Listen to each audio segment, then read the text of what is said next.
Often in philosophical discussions, the idea of an infinite regress is brushed off because it doesn't really explain anything, it simply passes the buck. And it offers no real absolute explanation for the existence of anything at all. But what if this actually isn't a problem? What if reality itself is an infinite regress and it is unknowable? What if it's not explainable? And we just become convinced that it must be explainable. And so we continue searching for explanations. We could imagine the idea of the universe arising from the inside of a black hole, for example. And this black hole that our universe arose from would be within another universe containing many other black holes. And within each of these other black holes, within the universe that this universe arose from, there would be other universes, and it just keeps going infinitely. And so you ask naturally, what started it all? Well, where did it all arise from? Well, that presupposes that there must have been a beginning, and I would suggest that that isn't necessarily so. Often people assert that there must be a beginning because the very act of knowing itself is at the foundation an arbitrary delineation between a beginning point of something and an ending point of something. That's the basis of knowing itself. And I suggest that all of that is ultimately arbitrary. Where we draw boundaries, maybe we could agree upon, but consensus doesn't make something absolute or objective. It just makes it practical for us to agree upon it so that we can attempt to express things and speak about our experience.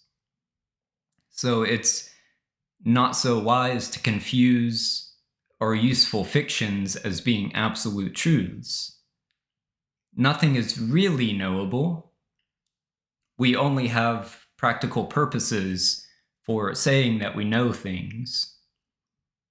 And nothing is really knowable because the boundaries that we draw between this and that, a beginning and an ending, they're ultimately arbitrary, meaning that they would change upon the perception changing.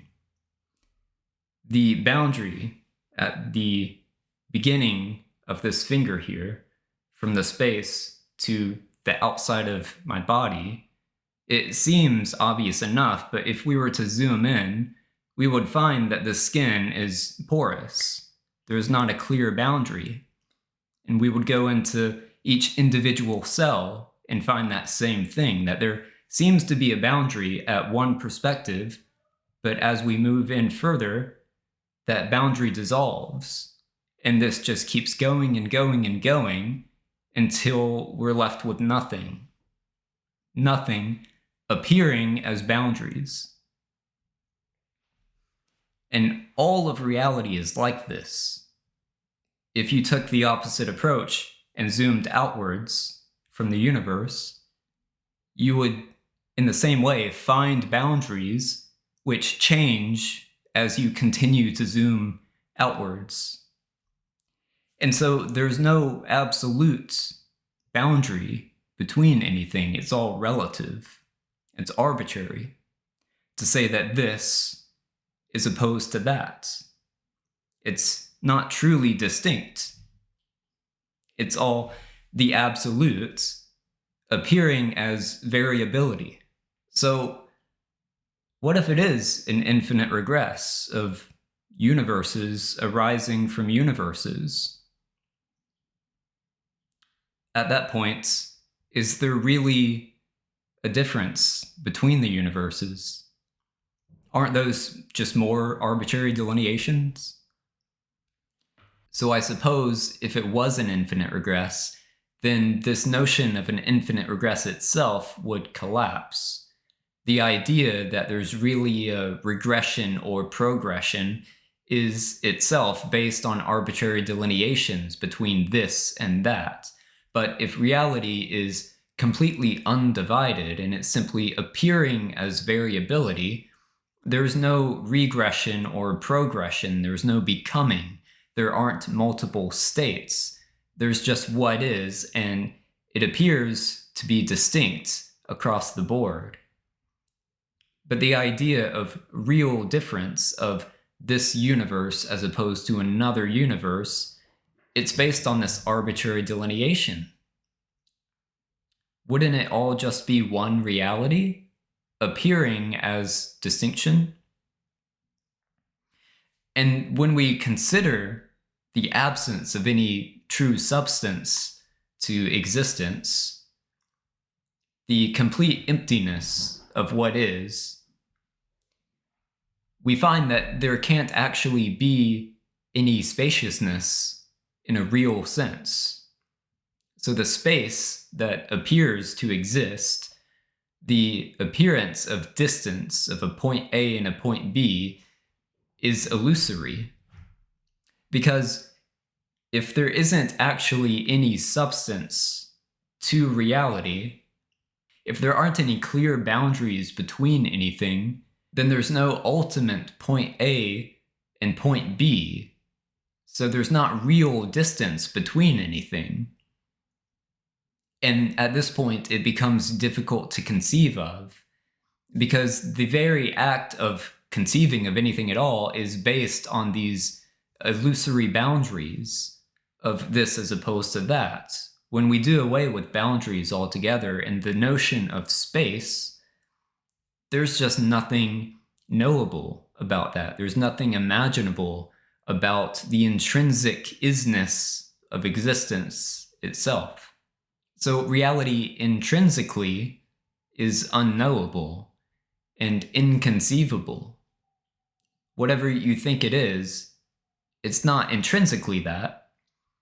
And yet it appears as these things that we can seem to know. These illusory, useful fictions that we hold a consensus with for practical purposes.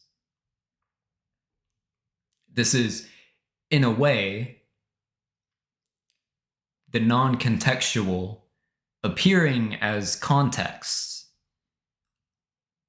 And each context that appears, such as this context of listening to a YouTube video, this context is a phantom-like arising. It has no real substance to it. There's merely a mirage of agreement that there's really something happening here. That there's really words being spoken and meaning being inferred. So this is nothing, no thing, appearing to thing, appearing to be, to exist. And the question might naturally arise, how is that possible? How can nothing appear as anything at all? And this question presupposes that there is a how, while that itself is based on an arbitrary delineation between a beginning point and an ending point through time. And there just simply isn't a continuum. It's spontaneously this. And the process, the continuum that we can seem to point at for particular events, that itself is ultimately arbitrary. That's one of the useful fictions that society uses to maintain its fluidity. This notion that there's a process that can happen so that we can explain the reality that we're living in. And this is just a useful fiction. There is no process. It's just this. There's no past, there's no present, there's no future. It's ungraspably this. And you really can't know it. You can't explain it. Explanation itself is creating a process where there ultimately is none. And so we can only create models about it, and it would be wise to remember that the model is not the thing itself. It's just our best attempt to F the ineffable. And that's what all of this talking is. There isn't really the conviction that anything that's being spoken is the absolute truth itself, at least not exclusively, because these words are the absolutes, appearing as these words, just like anything else. So, in that sense, this is the absolute, but not exclusively. That's the key point. There's no exclusivity with anything. And so, if any of this sounds totally vague and you don't know what the hell I'm talking about, it's because I just can't get any more specific while maintaining honesty, because the more that you specify, the more that you exclude. And this is all inclusive. So it has to be somewhat vague if you are to attempt to speak it. So this is relatively the best that I can do to speak about reality, while remaining aware that ultimately it's unknowable. This itself is unknowing, appearing as knowing.